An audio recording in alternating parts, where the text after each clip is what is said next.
have the Niners separated themselves from an NFC pack that is frankly weak. It's like the AFC when we were kids, man. It is weak. I remember the AFC when we were kids, man. It was super weak. That's In a the good 90s? reference. That's a really good reference. They never won.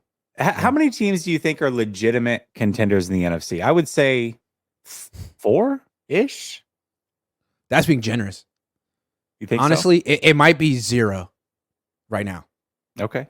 It might be. I mean, like the AFC is so stacked. I mean, Jalen Hurts, he's really good, but how many franchise quarterbacks are in the NFC? One? Yeah.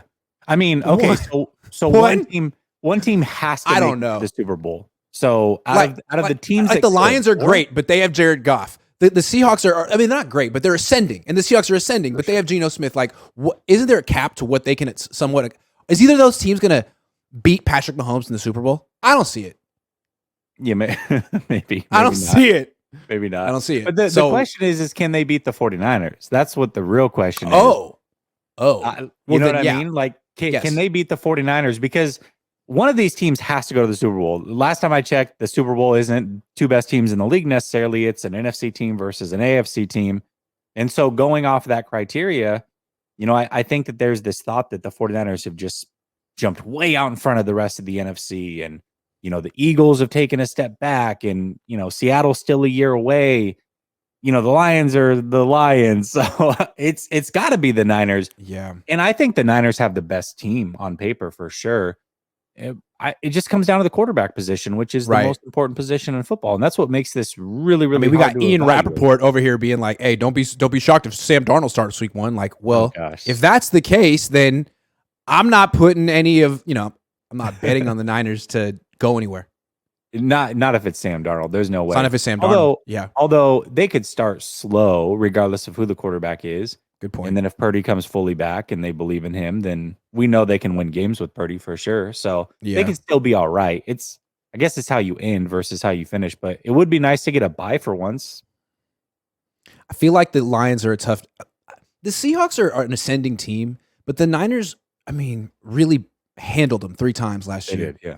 I feel like the Seahawks, there are a couple offensive linemen on the interior away. That defense seems like it has improved a lot, though. So I feel like they might be close. It's just something about Geno. He is good. He throws a beautiful deep ball. He's accurate, but I don't think he really manages the pocket that well. I don't think he uses his feet that well, even though he's mobile.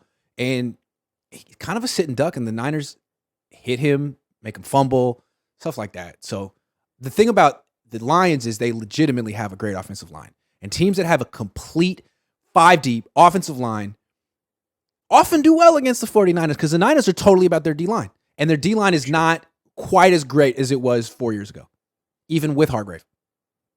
Yeah, the thing is, though, is that if you look at the weaknesses of those teams, the 3 teams that the 49ers are competing with, I think, are going to be Philly, Seattle, Detroit. All 3 of those teams have 2 first-round picks, and 2 of them have 2 second-round picks. Mm-hmm. And that's where it gets really interesting. It all depends on how they draft and how quickly can those players contribute to the bottom line of the team. That's really what it comes down to, because if you have 2 first-round picks and you hit on both of them, these guys are studs immediately, all of a sudden you're right there. But if you miss on both of them, then it's a problem. I don't think people realize how good the Lions were last year. They missed the playoffs, but they had the 5th-ranked offense in terms of points. Like, they had a top 5 offense in points.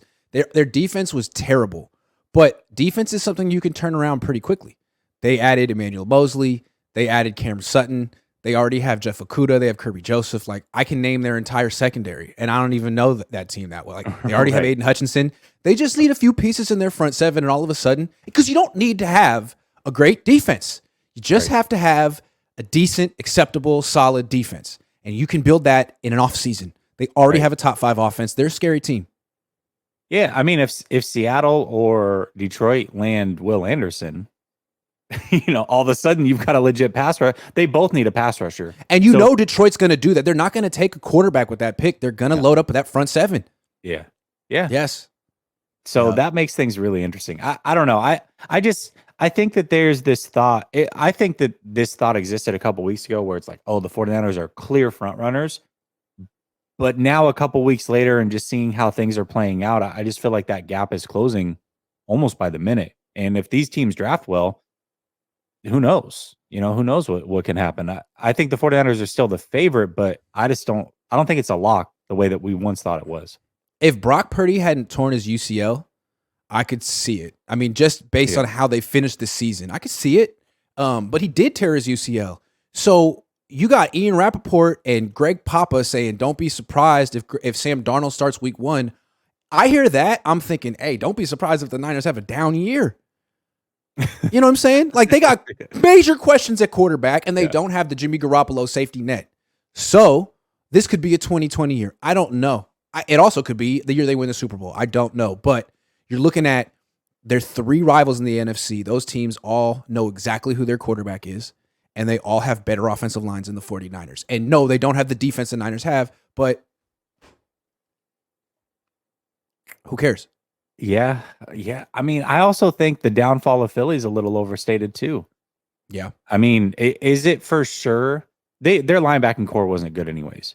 Exactly. But they went and got Edmonds at safety to replace, whoever they lost out there. Chauncey Gardner-Johnson.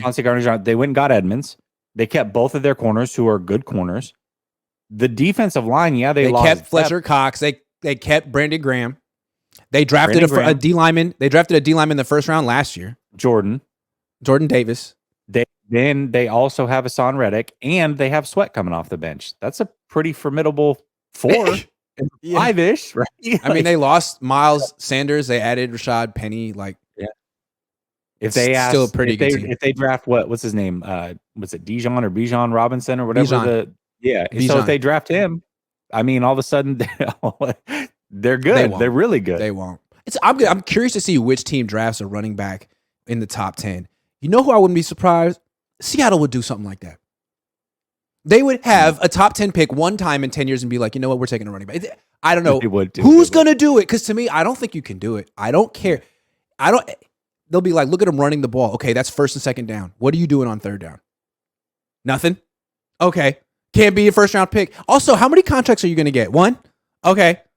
Can't be a first round pick? Going to get hurt too much? No, I don't care. Running back. This kind of reminds me when Najee Harris was coming out. It's like, okay, where's he going to go? He could go top 10. He could go out of the first round. I mean, anywhere. Anything's possible at this point.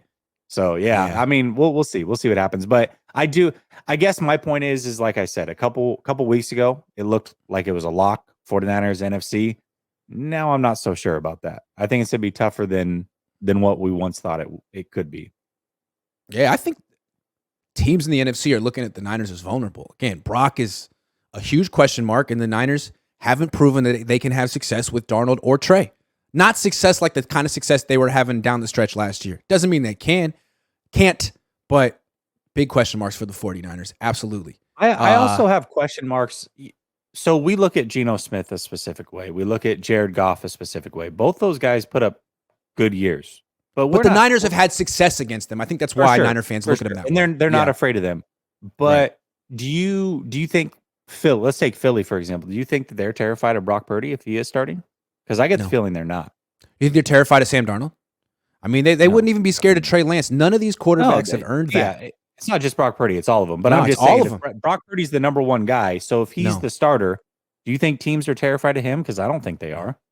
No. So it goes both ways. Brock Purdy still has a lot to prove. Absolutely. True, it does go both ways. Because that's the thing.